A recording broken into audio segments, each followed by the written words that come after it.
well, number one, it's buyer confidence, but number two, buyer ability. Think about what if you had money in the stock market and you just lost 3, 6, 10% of your value. That was your money to go towards a down payment.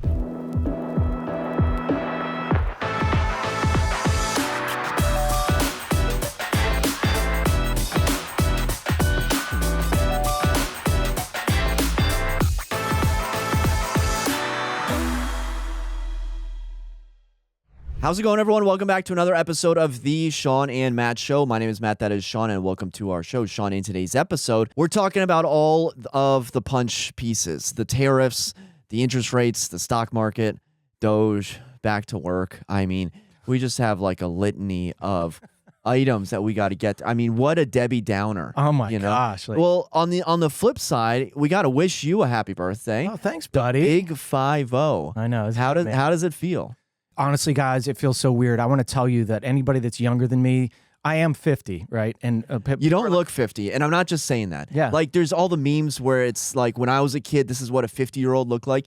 And if you ever see the meme of like Tom Brady and then other NFL QBs when they were like 35, they look 70. Yeah. And Tom Brady looks 25 when he's 40. And that's so funny because when I watch these games, I'm like, man, they've got to be older than me, right? Like you just feel that mentality. But that's what I want to say is like your age, and like they've said this many times, you've heard this many times, but you never feel your age. I still feel like I'm 35, like I'm Matt's age. Like I feel like everybody I hang out with is younger than me.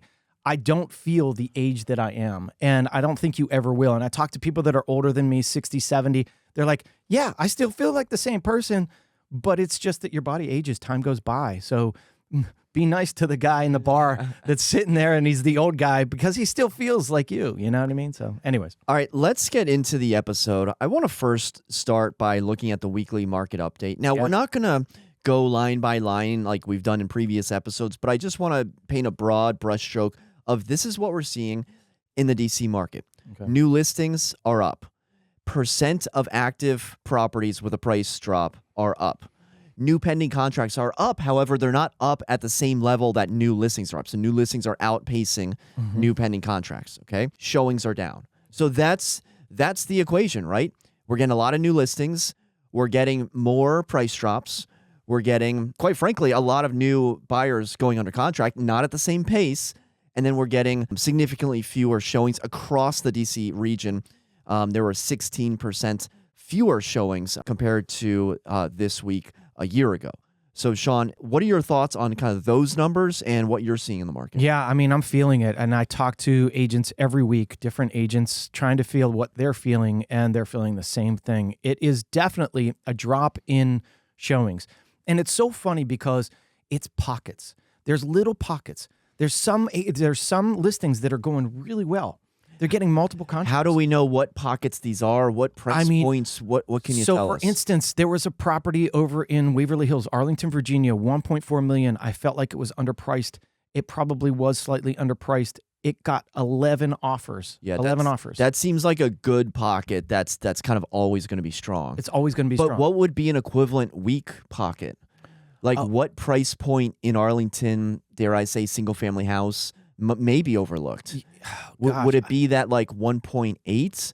Would it be like the new construction like 2.3? Yeah, I was talking to Eli yesterday, Eli Tucker yesterday, and he was like, the funny thing is he put a new construction on at 2 point whatever million, and he's like, that was my strongest listing. That's the one that went. Instantly. Yeah. Okay. The other ones are kind of sitting. And so like we were going against each other saying, yeah, I mean, we're seeing this slowdown. The condos, what I'm seeing right now, condo-wise, is very slow showings. Typically on a weekend, first weekend on the market, 7 agent showings, somewhere around there. That's probably typical.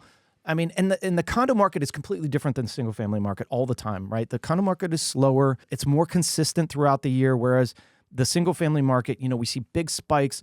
We see craziness during the spring market. We see July and August slow down a little bit more, but it's pretty consistent. You were even saying that the timing of the showings is different now. Like there was an agent that said that I think they have a single family house in Falls Church, like 850.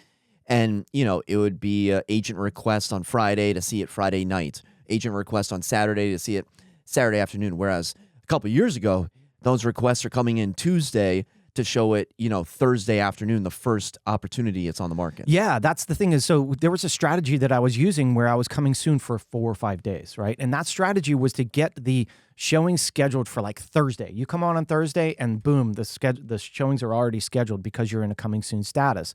So you get those early people. But, I've done this a couple times recently and I'm not seeing those showings. And I'm like, why are we not seeing those early showings?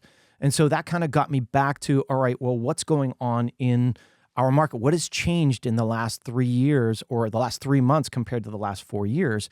And that is maybe the back to work, right? So I'm going to relate it to the back to work status of that, because if you think about it, for a long time there, people were staying at home. They were working at home. They had a little bit more flexibility. As long as they got their work done, they could go out and see properties whenever they wanted. They could take that quick break and see a property.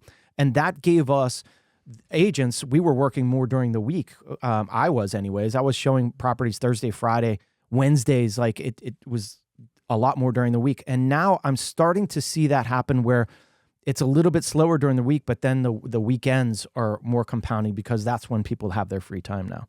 So, I mean, are you seeing more unrepresented buyers on your listing? 100%. Yes. Okay. 100% unrepresented buyers. Because again, we went to this commission structure, right? They're no longer paying out the 3%, 2%, 2.5%, whatever it is on the listing. It's now, hey, you have to have a buyer agreement signed. And so now what's happening is people are coming through the listings unrepresented, and they have an advantage sometimes where they say, hey, I'm unrepresented. Can you just write the contract for me? And if you think about that in a competitive situation, I'm telling people, listen, I have an offer. They're unrepresented. I'm not charging for that unrepresented buyer. I'm just facilitating the contract, or I'm charging X% for this.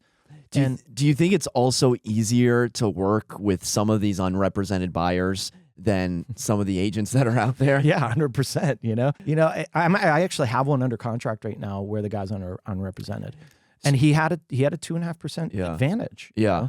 And a lot of these, they're, normal people. It's kind of, easy to work with them. Some agents, they have the ego. And speaking of Eli Tucker, I saw, his report on how many real estate agents work in Arlington, Virginia. And I think in 2024, there was something like 2,000 or 2,100, something like that.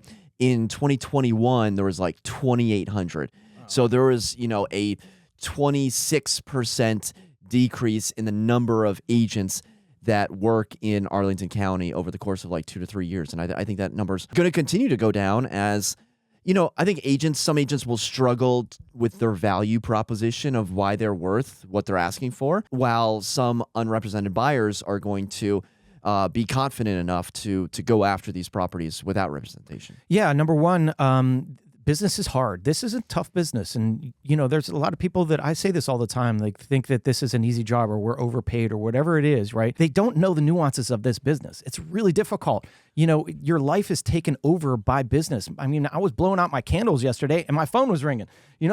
That's what reality is, right? You're constantly on. There's people calling you all the time. And we get paid for that. That's why we get paid maybe the big bucks sometimes. But it's not always easy. It's not always like, hey, flip. Oh, I got this listing and it's on. Oh, I just made $40,000. No, it's not that easy, man. Like there's a lot that goes into this stuff. We got to get you on Do Not Disturb mode for your birthday. I know. I didn't even think of it, and it was just vibrating. But whatever. So return to office, and it's funny. You had mentioned Leesburg. You have I think you mentioned Leesburg. Yeah. Maybe we were talking this before. You have a Leesburg listing. My wife and I, we just had a couple over for dinner that are from Leesburg, and so my wife is always like, where do these people work? What do they do? Who lives in Leesburg?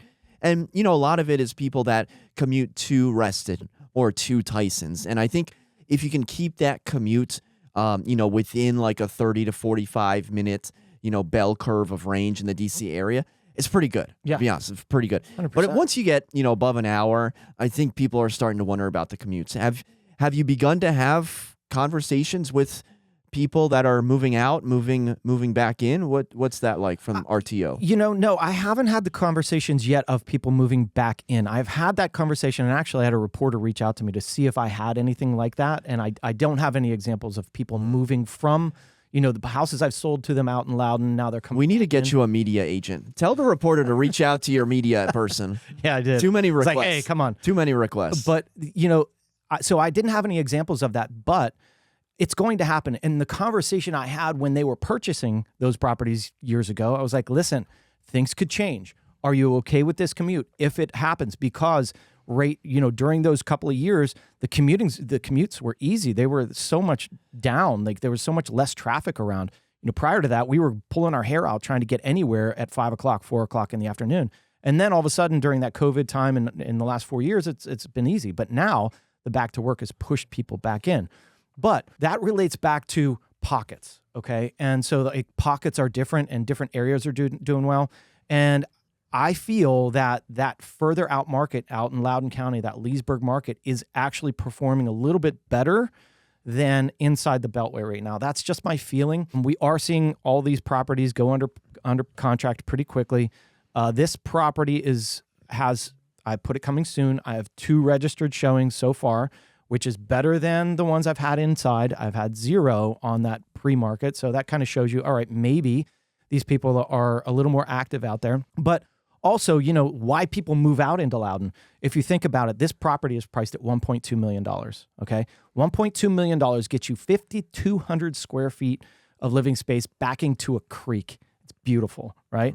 $1.2 million inside the Beltway in Arlington. What's that getting you, Matt? Small colonial. Yeah, I mean, could get you a 1-bedroom condo in Roslyn. Yeah, we could get the nicest 1-bedroom condo. Yeah, so that's why people move out, is because there's land. There's so much more, a bigger house, better maybe living in the respect of you want something bigger and larger lots, right? But if you want the convenience and you want the stores and everything else, that's why you're moving inside the Beltway. The older I get, the more attractive Loudoun County looks from a second home type of like weekend getaway. Sure. And I'm not really talking about like Leesburg specifically, but maybe that Purcellville, maybe the Lovettsville, maybe the Bealton, the Berryville, and maybe some of these aren't in Loudoun County, but you kind of get the idea of under a 2-hour drive, maybe call it like an hour and a half drive in the countryside. I mean, now I know why that market's performing so strong. 100% out into the Shenandoah Mountains. I mean, like that is like,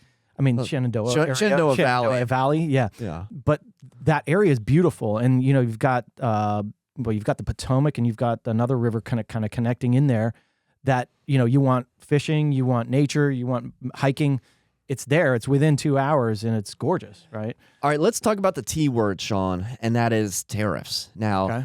I'm not going to pretend to know anything about tariffs. Yeah. I always joke, like, I wish there was a tariff expert on my Facebook feed that could enlighten me, because no matter what happens in the economy and the world, there's always an expert on Facebook, and it's usually the same expert from the last thing that have happened. So, a bridge collapsing is the same expert as the tariff expert. But this isn't about what a tariff is or what's going to happen with the reciprocal tariffs. This is about real estate and buyer psychology, Shawn. So what are you seeing in the market with tariffs, with jobs, and with people that are looking to buy or sell real estate and have to consume this news and then make a decision based on that news? Yeah, with tariffs right now causes uncertainty. And that uncertainty is causing buyer fatigue or, pullbacks in any facet of anything. Once those tariffs, the thought of the tariffs and the news of the tariffs then affects so many other things. And that is what is causing the pullback. Now, can I go into how that affects the markets and everything else, right? Go into that. So those tariffs now have caused, it's so funny, like I put a property on last Thursday and we were down in the markets by over 1,000 points. You're talking about the stock market. The stock market. So it was the news of the tariffs that caused global unrest, and it caused all markets to drop. And then the next day it dropped more. And what does that do? Well, number one, it's buyer confidence. But number two, buyer ability. Think about what if you had money in the stock market and you just lost 3, 6, 10% of your value. That was your money to go towards a down payment. The down payment. Right. And so now people are like, well, I can't buy now because I just lost, all that money. I lost my down payment. I have to wait till it comes back. Right. So there's a lot of people in that situation. And if it was me in that situation, I would be pulling back because my money, a lot of it, most of it is in the stock market. So, well, let's think about that, because if a lot of real estate buyers are pulling back, I mean, what a fantastic opportunity to buy real estate. And maybe you'll call me a shill, but what other opportunities have there been I mean, looking back, COVID, I mean, that was an incredible opportunity because half of the buyers were saying, nope, not doing this. And the other half locked up 2.75% interest rates that we're all jealous of. So there's not many opportunities in life where many people are on the sidelines and you have the risk tolerance to take advantage of an opportunity like this. 100%. Like if you have that risk tolerance, you have an opportunity right now. If you don't have all of your money sitting in the stock market or in retirement and you have that money sitting on the side, you have such an advantage. That money hasn't dropped like everybody else's. And now you can jump in when everybody else is scared. That's when you get your opportunity. That's when you get your better prices. You can negotiate your deals better. There's not as many people out there. And so if you're looking for a time to buy and you're not in that situation, do it now. This is your time, especially, either that or in the stock market. The stock market, like this is when you jump in. When everything is falling, you got to watch until maybe it hits the bottom, right? We're still probably seeing falls today. But, pretty soon, this is when you're buying. And you're buying more if you've got the cash. The problem is most people don't have the cash, right? Buy with what? Yeah, like exactly. With what money? That's it. So like if you've stacked that money on the side for certain things, it's either, buy real estate or buy more stocks because they're going to probably go up. Because with the stock market and with these tariffs, a lot of, I think I saw the JP Morgan report was like a 60% confidence level that there'd be a recession or that we're in a recession or that there's about to be a recession. Yeah. But it can't be good. It can't be a good time to buy and a good time to sell. It can't be both. Right. It's always got to be slightly better, a lot better. It's got to be better for one. So if it's a good time to buy, Shawn, what are we telling the sellers out there? What we're telling the sellers is it's still okay to sell. Don't panic and don't be afraid. Don't panic sell. You have to, as a listing agent, you have to let them know the difference between this spring market and the last typical spring market that we're used to. Don't go on last year. This year is different. This year it's going to take a little bit longer. We're going to see less showings. You might get frustrated because we're not seeing the traffic. But what I will tell you is that these buyers are strong. The buyers that are out in the market are the buyers that are ready to go. And they're jumping on the opportunity. And where I was like, oh no, are these going to sell? I have, how many properties do we have under contract? 7? So many. Yeah, 7 or 8 properties under contract right now. So they are selling. They're just not selling with the fury that we're used to in the spring market. So it's resetting expectations. But what if, you had mentioned earlier that these pockets, what if you're in a softer pocket? What sort of expectations and strategies are you using in these softer areas? Yeah, it's tough because, and typically what I would tell my clients is like, hey, if we're not gone within 2 weeks, 3 weeks, a month at the longest, we should probably drop our price. And in some instances, I'm like, yeah, I think we should. Like if we're just beyond a price break, right? Like for instance, I had a condo for $559.9, and I'm like, hey, let's get it under the $550 mark. I think that'll spur some activity. We did that, boom, had it under contract the next day. That works. Where it might not work is in these single families at the 1.3 mark, 1.275, where I have a single family right now. It's going to take a lot more of a price break to maybe get the attention. And I don't know if that's even going to work because the showings are a lot slower. And so I'm like, do I drop it 25 to get under the 125 mark? Is that going to spur activity that maybe we're lacking right now? I think any price drop is good. I'm just worried that are we going to see the showings because of it, because showings are down, right? And so like you can't, with the same confidence that you had last year in saying that a price drop is going to work, you don't have that same confidence because the buyers aren't there.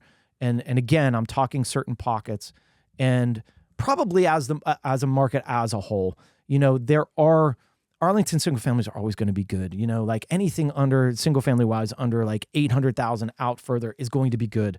You're going to get attention. But, Diane was talking about a listing that she had, and she was like, typically this thing would go like crazy gangbusters, and it's not, So you have to tell people, even though you might think that that listing is going to take off, you have to say it might not, right? We have to be careful, and it might take a little bit more time, but just be patient.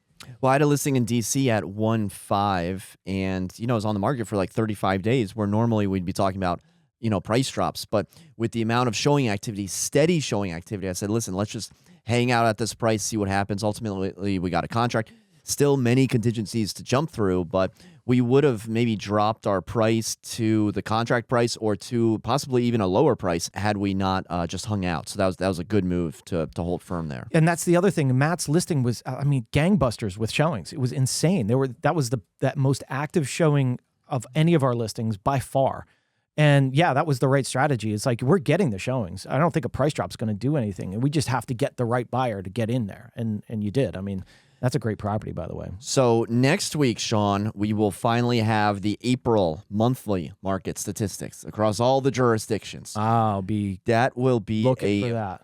A very good episode to stay tuned for, so we can break down those numbers. What I'll tell you is just watching the local inventory, we're up higher than I've seen since I've been watching the numbers in the last 2 years. We're higher, but it's not scary high, right? It's not crazy high. It's just that we're elevated a little bit. Yeah, and I'll be curious to see what like the median price looks like, because sometimes there's not a lot to go off of median list price if there's just, abnormally high or abnormally low properties. But the percent of actives with price drops is kind of a cool tool to, understand how many of these listings are actually dropping their price. Yeah.